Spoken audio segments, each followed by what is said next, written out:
हुजूर सल्लल्लाहु अलैहि वसल्लम की शान में गुस्ताखी, राजा सिंह की गिरफ्तारी। कल अपने ट्विटर अकाउंट पर stand up comedian Munawar Faruqui के प्रोग्राम के बाद विवादित टिप्पणी करते हुए अपनी बेलगाम ज़बान से हुजूर सल्लल्लाहु अलैहि वसल्लम की शान में गुस्ताखाना बयान देकर एक ख़ास समुदाय के मजहबी जज्बात को ठेस पहुंचाई थी राजा सिंह ने, जिस पर रात भर शहर हैदराबाद में इसके खिलाफ आवाज़ बुलंद करके गिरफ्तारी की मांग के बाद आज सुबह इस गुस्ताखे रसूल को गिरफ्तार किया गया।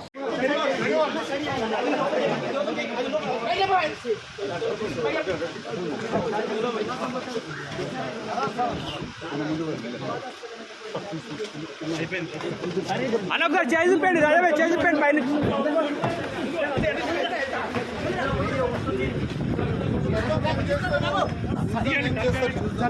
అనా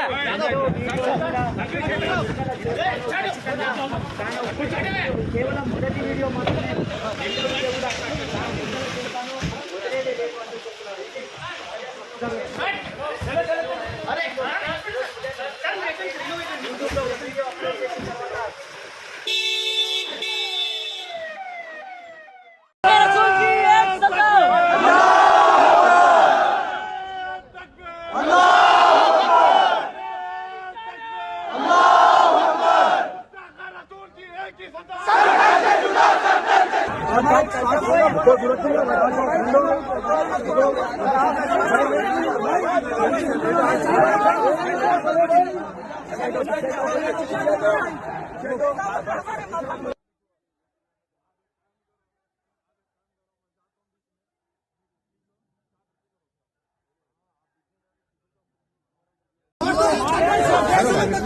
रहेंदो भाई